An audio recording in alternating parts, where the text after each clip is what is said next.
In the icy extremes of Colorado, the weather can be wicked and predators roam free. Bears and mountain lions are known to get people from time to time, and sometimes even human predators. In Denver, a brutal murder leaves loved ones stunned. We weren't putting ourselves in any danger, at least we didn't think we were. I was trying to think, who would want to murder her? Who would want to? Why? I mean, I'm screaming at this time because you're flipping out. Police hunt for a madman who stays one step ahead. Savagery, butchery, horrific, those kinds of words come to mind. You know, he's a bad guy. He's a bad guy. True psychopathic personality.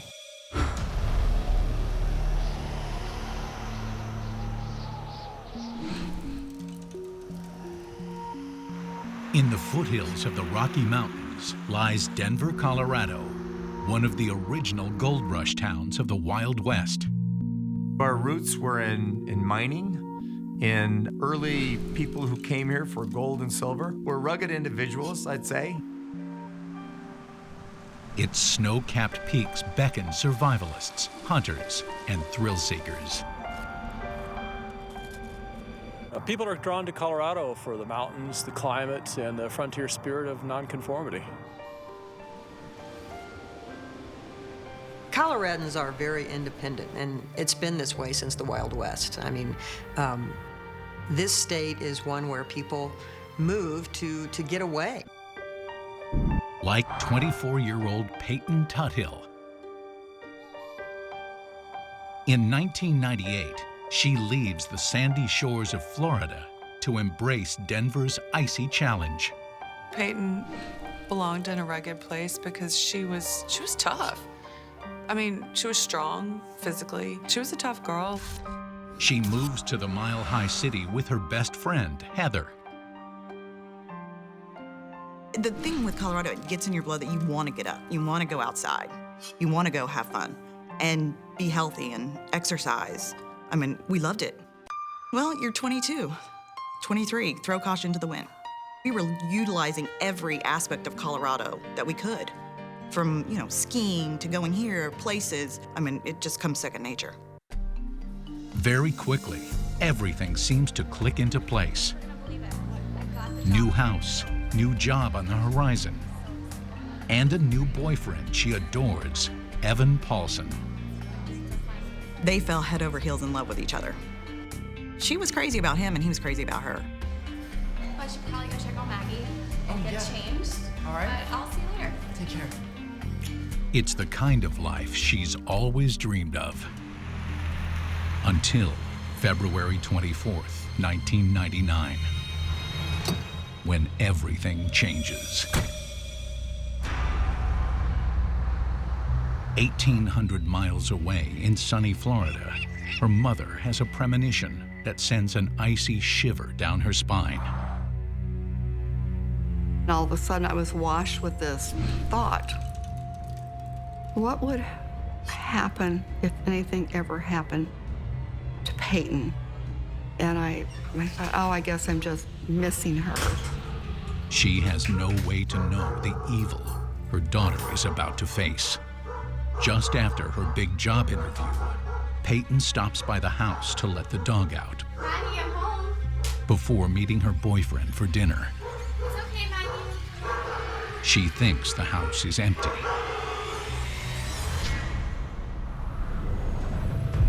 Everybody was anxious to know how her job interview was. I called her that night. Evening, didn't get an answer, and I thought, well, she's out celebrating with her friends. Later that evening, one of Payton's roommates, Alexander Peck, contacts police. He makes a phone call saying, hey, my house has been burglarized. A Denver officer arrives minutes later. Following protocol, he instructs Peck to join him to point out any missing items. But once inside, this is no simple burglary.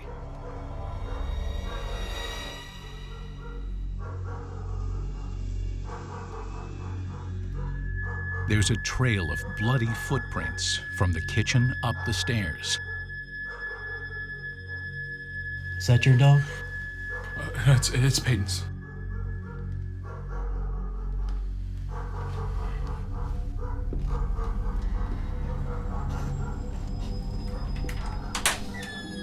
On the second floor, Peck points out more blood at the door to his room. Officer.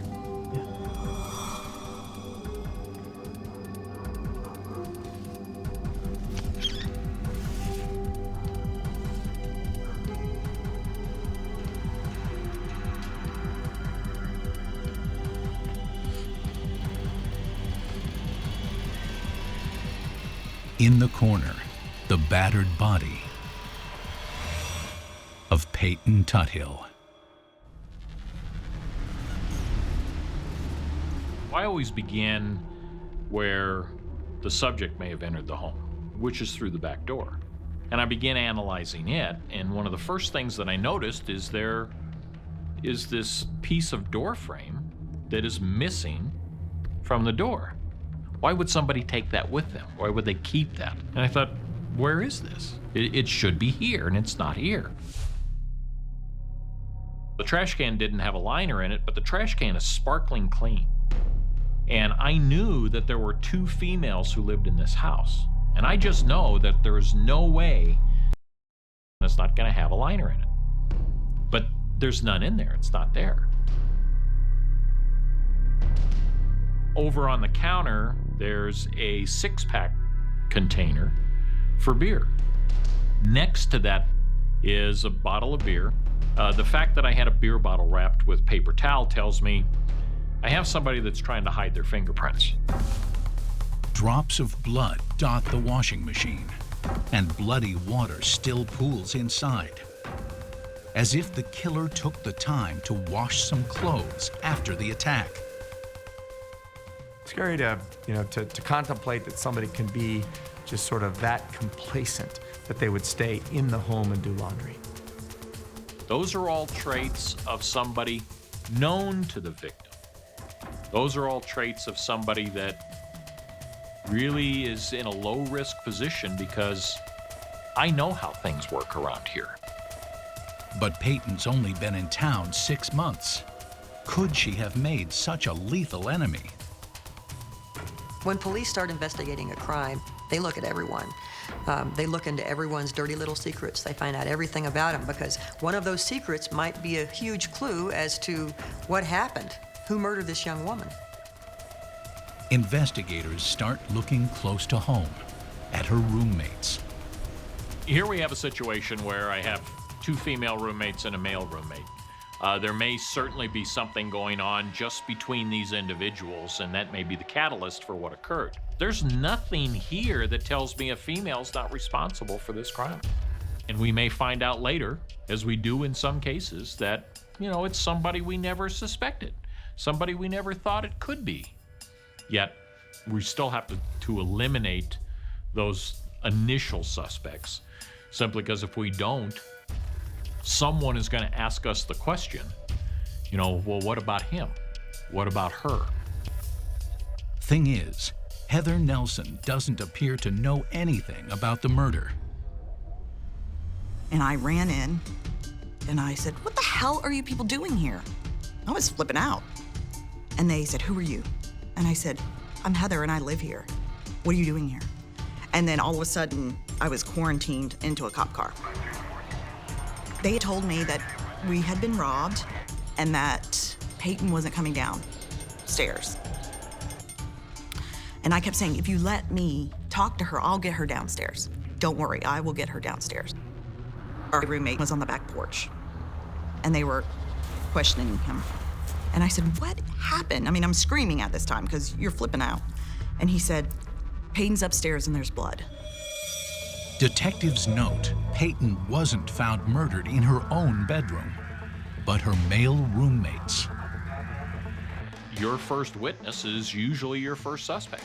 I have an individual, a male, who makes a phone call telling the police, "My house has been burglarized." The uniformed officers show up, they search the house and find a body, inside the bedroom of the very person who just made that phone call. Yeah, he's right at the top of my list. Police take both roommates to the station for more questioning and to get DNA samples. And Heather finally learns what happened. A detective comes in, and I don't remember his name. And he said, "Miss Nelson, I'm really sorry that this is taking so long, but this is standard in any murder case." And I, what? She's dead? And then I started bawling and screaming, and I ran out of the room, and I looked up, and there was a dry erase board with her name on it. It said murdered, female.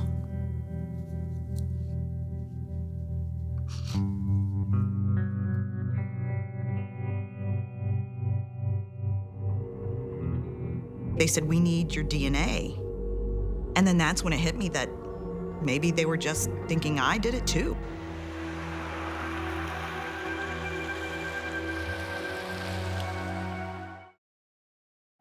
Far away in Florida, Pat Tuthill is still eagerly awaiting a call from her daughter about her job interview. Instead of Payton's voice on the phone, she gets the worst news a mother can ever hear. The room was silent. I knew at that moment something happened, and I felt it to one of my daughters. And then someone said, "Payton." Is she hurt? I said, "Was she skiing? What? Did she have a fall?" And the heads were shaking, no. And after a few deep breaths, I screamed, "Somebody please tell me." And the words came out, "She's been killed." At the base of the rugged Rockies, in the thin, cold air of winter, Denver police investigate the brutal murder of Payton Tuthill. Been to a lot of murder scenes. I've tried a lot of murder cases, seen photographs of cases, and it was just horrific what had been done to Payton Tuthill. Savagery, butchery, horrific. Those kinds of words come to mind. An autopsy reveals her attacker sexually assaulted her, slit her throat, and plunged a 12-inch blade into her 17 times, puncturing her heart. The sexual assault obviously rules roommate Heather Nelson out as a suspect. Defensive wounds show Payton never gave up. There was a huge struggle. Payton really fought for her life. She fought back, which is totally in line with Payton, because she would not have been a passive person. That all made sense to us when we heard that. Her tenacity kept her alive longer than anyone could have imagined.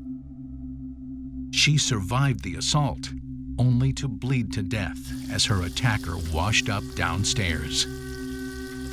I was trying to think, who would want to murder her? Who would want to? Why? That was beyond anything I could imagine. How could such a beautiful life come to such a violent end? There was a motto that Payton lived by, and that is, we can watch things happen, or we can make them happen. And she was one to make them happen. Payton always dreamed of going out west, asking for a course at the National Outdoor Leadership School in Wyoming as a college graduation present. She rode horseback along the snowy trails of the Grand Tetons and learned outdoor survival in unforgiving terrain. In the cold and snow, she found herself. It's funny because she's covered in snow, and when most people would have been miserable, she thought it was the best. You can tell by that smile on her face. She always had that smile, no matter what. That's why I love that picture. Was really part of her exploration and to find out what she was really capable of and what she could do. When she got home, she talked Heather into a Colorado vacation. We spent a week traveling, going to Breckenridge, Boulder, you name it. And we looked at each other one night when we were driving and she said, let's do this, let's move here.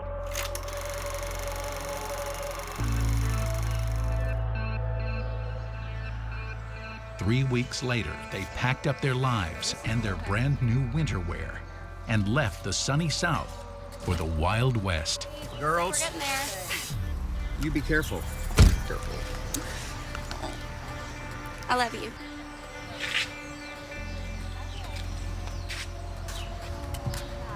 Oh, I love you so much. I want to hear from you every day. You hear me? Every day.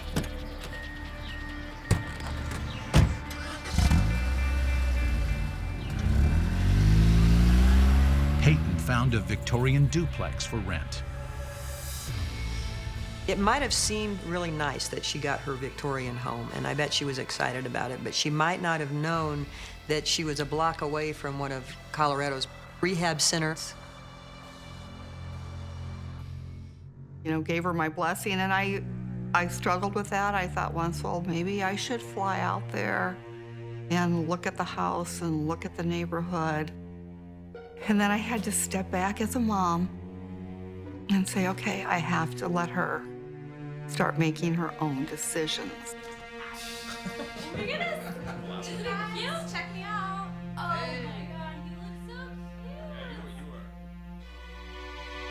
Wow.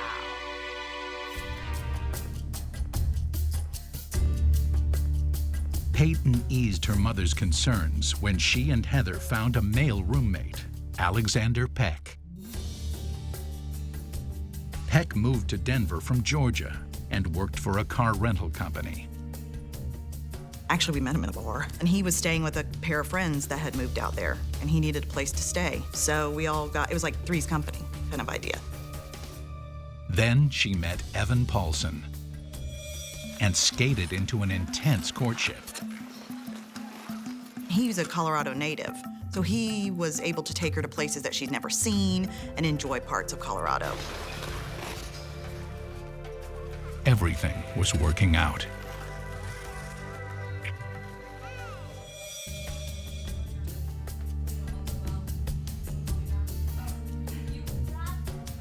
I remember that night of before, on February 23rd, she came into my room and she was so excited about this interview, so excited. And I said, you're so gonna get it. And she's like, this is gonna be great. Our life is so great. And we hugged each other, and that was the last time I ever saw her.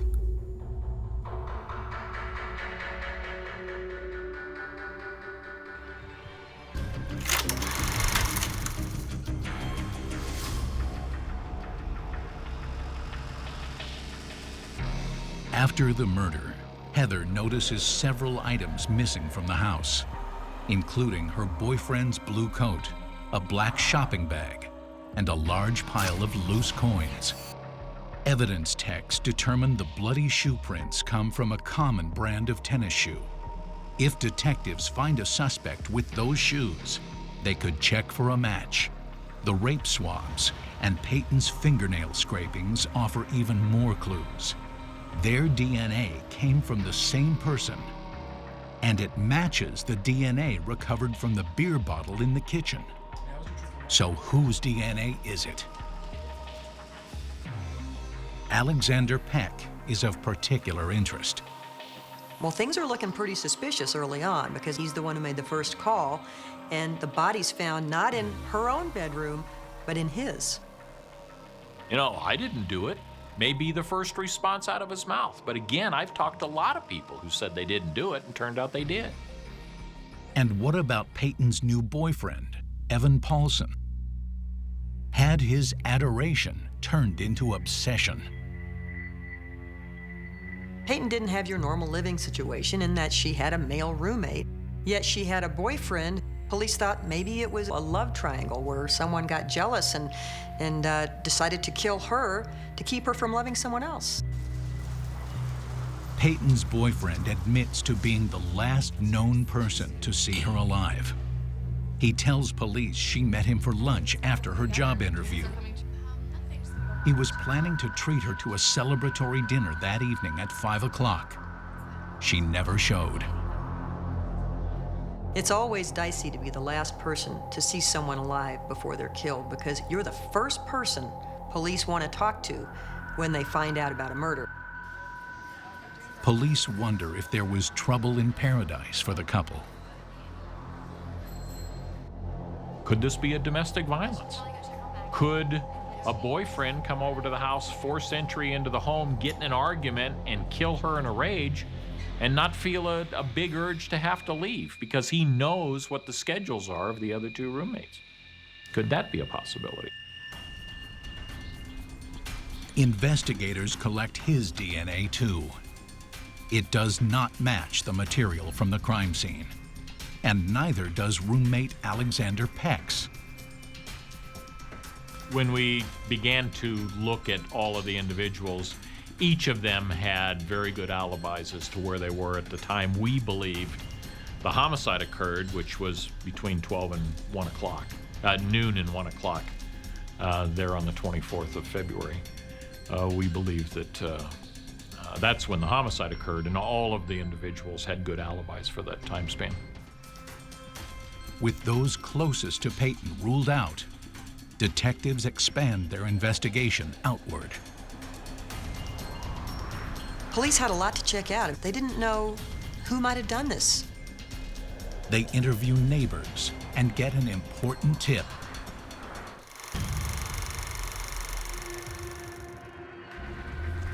A passerby says she saw someone near Payton's home around 1 o'clock that afternoon. She saw a black male that was leaving the home and walking near the trash dumpsters, who was wearing a blue jacket. The eyewitness says he was about 6'1", a little over 200 pounds. She helps develop a composite sketch, though investigators still have no suspects to compare it to. Police revisit the clues, still puzzled by the missing liner in the kitchen trash. Detectives widen their search for evidence.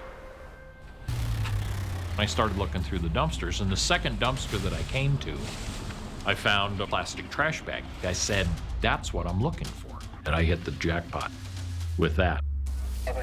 Unfortunately for the killer, it wasn't trash day. It was a trash bag full of clues, a molding from the door when the killer broke into the house, the keys to Payton's car, and a gray sweatshirt covered with blood. The sweatshirt was soaking wet. That's when I made the connection to the washing machine, that this looks like somebody has laundered it in some fashion. The clues keep coming. We found a white hand towel that had blood on it. And inside the white hand towel was a knife. Among this crucial new evidence, the sweatshirt's clothing tag.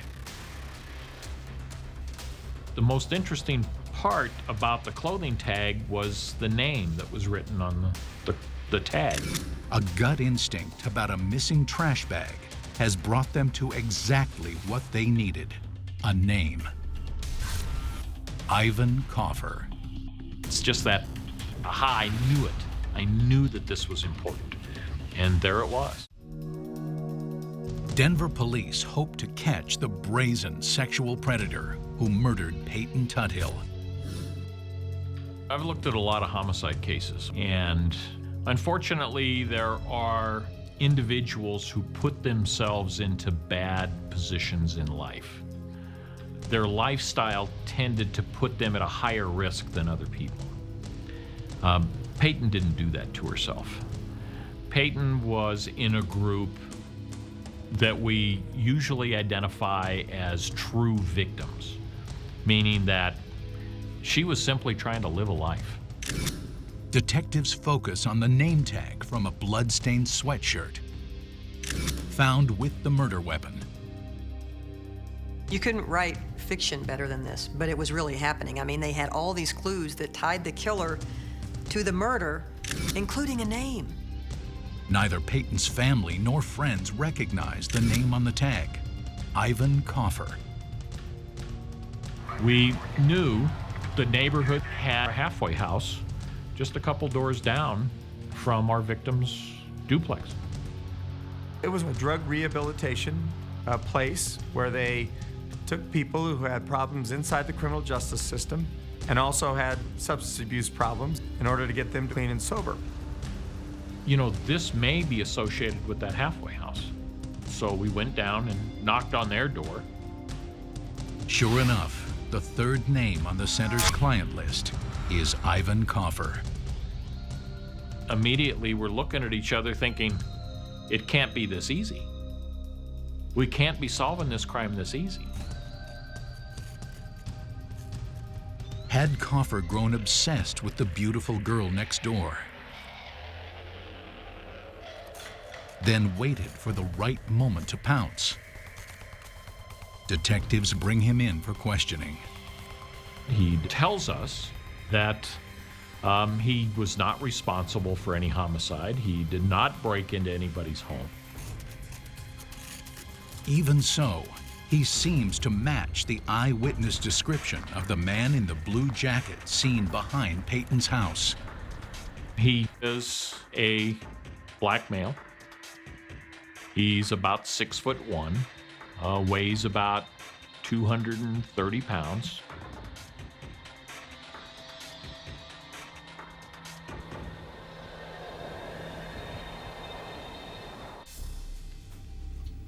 Detectives search his room.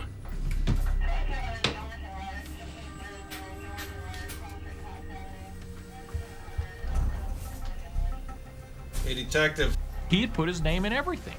It was in his shorts, in his t-shirts, in his jackets, everything had his name on it.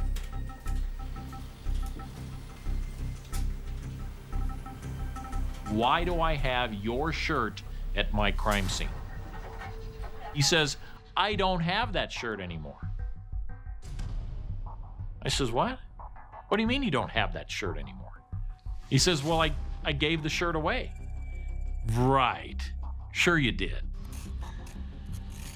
Coffer can't name where he was on the day of the murder. He says he never went anywhere near the location, but he had no alibi as to what he was doing at that time. Detective Priest puts Coffer in a lineup. The witness identifies him as the man in the blue coat she saw that morning. Investigators book him and obtain DNA samples. Police learn Coffer was sentenced to 12 years in Maryland on drug charges.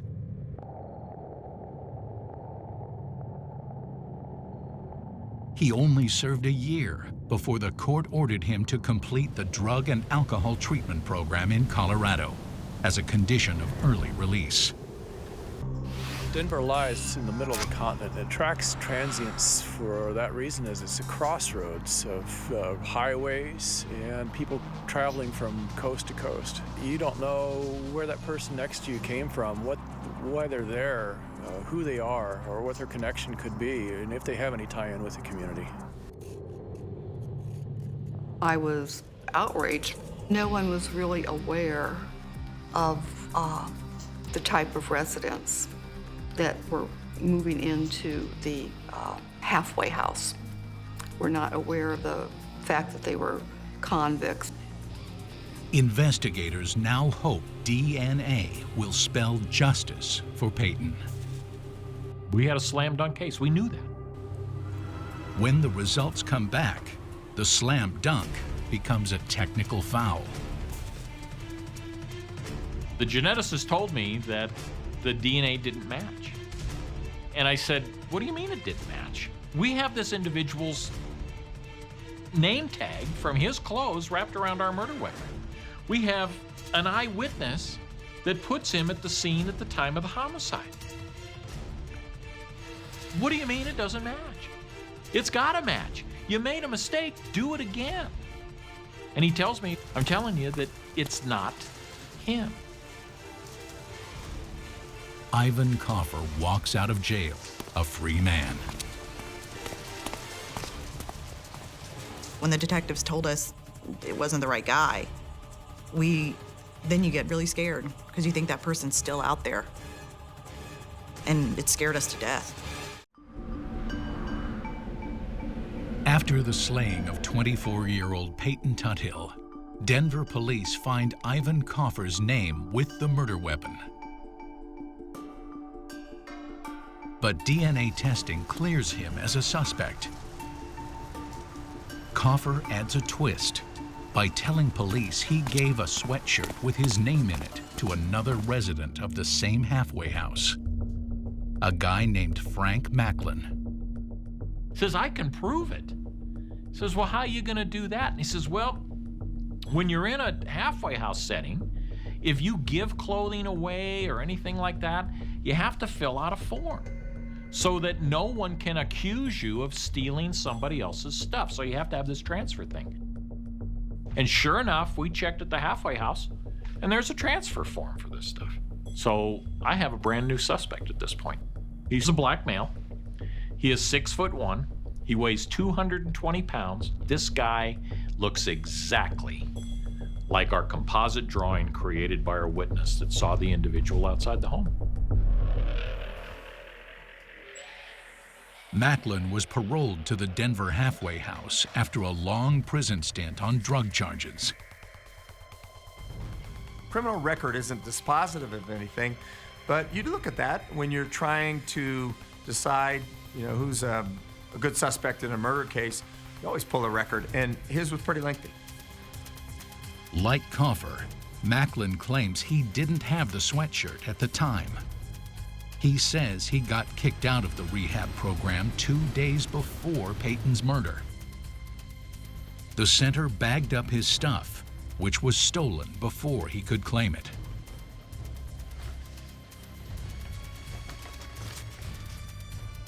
And missing from that bag was that sweatshirt. Says, anything else? And he says,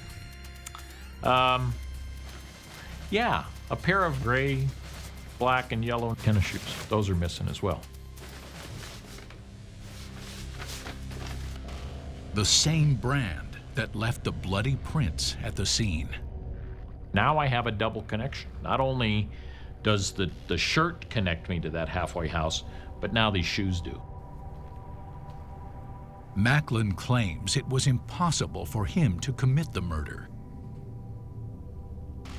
He spent that day in jail on a minor charge and didn't get released until the next day. Open your mouth a little bit wider so I can get in there. Detectives collect a DNA sample. Yet again, it doesn't match. He says, on the day of the murder, February 24th, I was in jail. And he was. That's a pretty good alibi.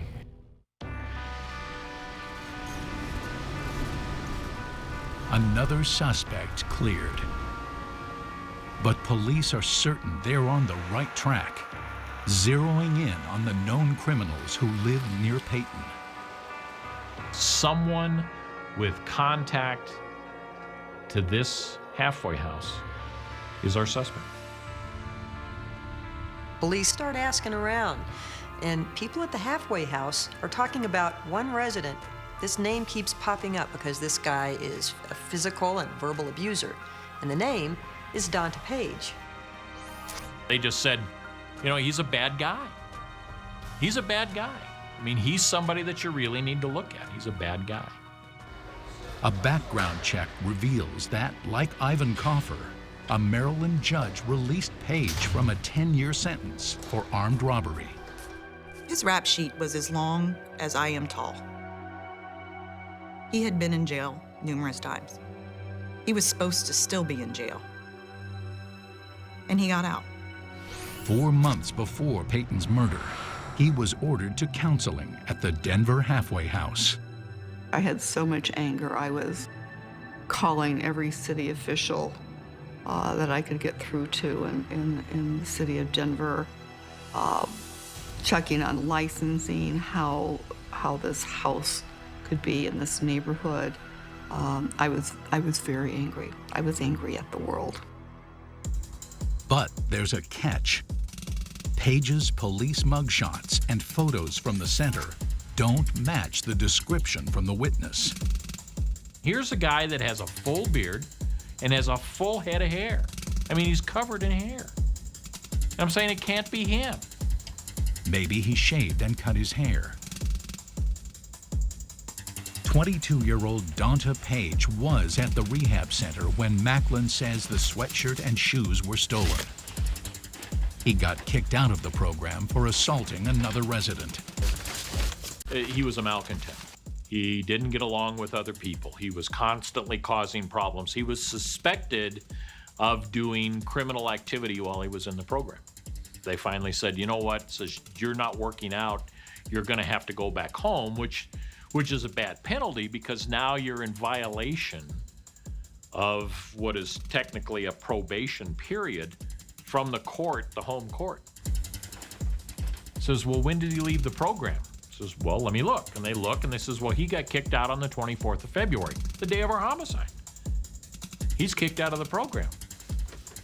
Donta is in a bad way at that particular moment in his life. It's a good possibility he's going to end up going back to prison. A man with nothing left to lose is a good suspect. The rehab center staff explains they ordered him to go back to Maryland, where he was supposed to report to prison. I know he had made threats to one of the counselors there that morning. So they gave him a bus ticket and kicked him out at 8 a.m. And his bus ticket was for 4 o'clock in the afternoon. What else are you gonna do but get in trouble? And for Page, perhaps getting in trouble began with breaking into Payton's home. He was going to go back to Maryland with no money. And so Payton Tuthill's home was right there. She had no idea someone was watching her. Well, he was. And that morning on February 24th, that's when he made his move. Denver police seek Donta Page in connection with the stabbing death of Payton Tuthill. Canvassing the area, they find witnesses who saw Page at a bus stop after the murder. He was wearing a blue jacket, and he was carrying a black shopping bag. And that shopping bag sounded as if it had coins in it. And now we know, this has got to be him. Heather had reported the jacket, bag, and coins missing from the house. Investigators think Page hopped on a bus to Baltimore. Payton's mother can't believe a convicted criminal was simply asked to go back to prison across the country. I was outraged on their response of saying, we're going to give you a Greyhound bus ticket, and you're going to just get on the bus, and you're going to go back to Maryland, and you're going back to prison. I was scared, yeah, just, you know, he could get on and off anywhere. Detective Priest contacts a Baltimore detective and learns Page did go to Maryland the day of the Denver murder, though prison wasn't his first stop. He says, oh, well, you know, Donta, he just got off the bus a couple days ago coming back from Denver and walked into a Chinese restaurant, and while he's in there, he steals the cash register. Get him! Get him! Really? Says, yeah, when you see a guy that big running down the street carrying a cash register, you just kind of remember that. Arrested for that robbery, Donta Page now sits in a Maryland jail. His DNA is already on file. We had his DNA and then had the ability to look at his DNA and compare it to the person who had assaulted and ultimately murdered Payton Tuthill. We were able to match the DNA. Denver authorities raced to Baltimore to interview Page. For 2 hours, he denies he'd ever seen Payton Tuthill or been inside her house. I don't know Payton. Does it look familiar? I said, I know that you broke into the house. I know that you killed the girl, and I shut up. And I didn't say another word. And it felt like forever. Does that kitchen look familiar?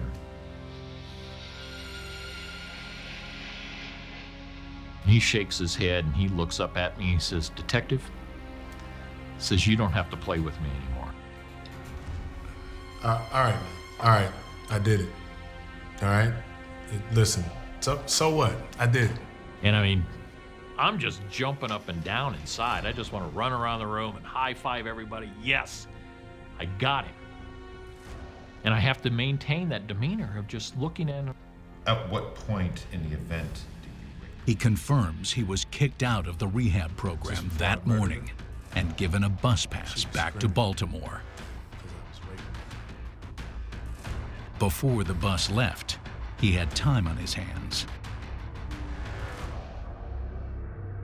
He had seen his pretty neighbor leave earlier and knew it was safe to break into her house to steal some cash.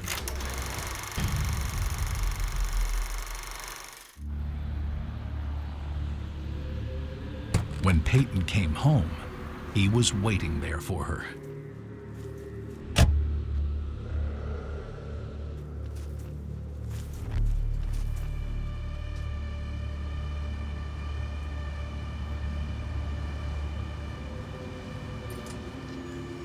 He grabbed a butcher knife from the kitchen.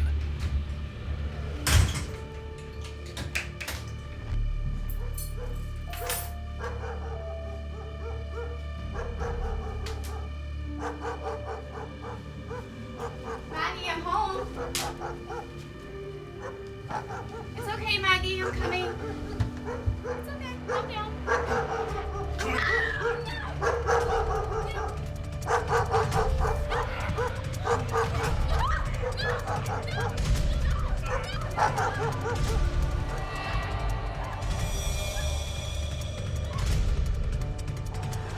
He raped her, then stabbed her, slit her throat, and left her for dead.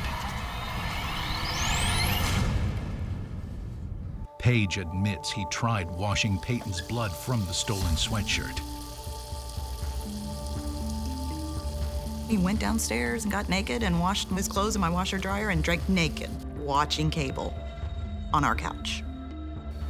When the blood wouldn't come out, Page bagged up the shirt, the knife, and the broken door trim. He took the blue coat and threw cash and loose change in the black bag. On his way out, he tossed the evidence in the dumpster, then walked to the bus depot and hopped a ride to Baltimore, with Payton's blood still on his pants and shoes.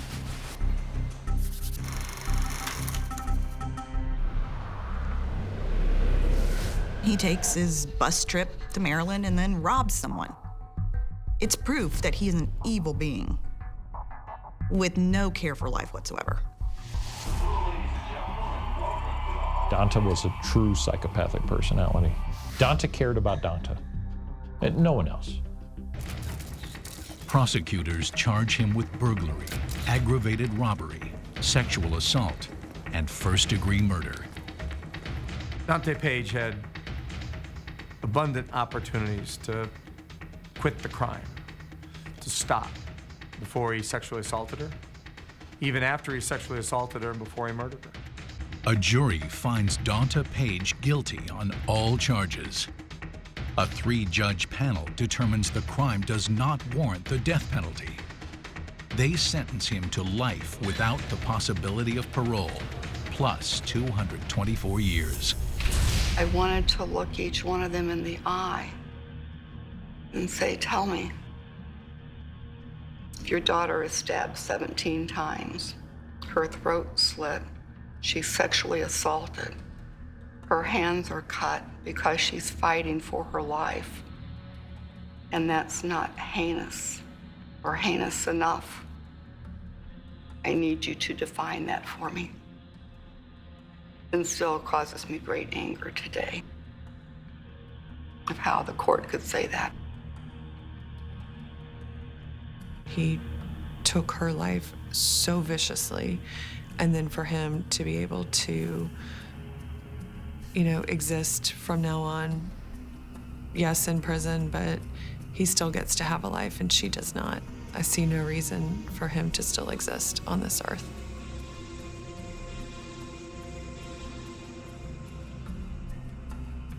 I don't think there's any justice at all. She's gone. She's never coming back. He got more rights. than she ever did. And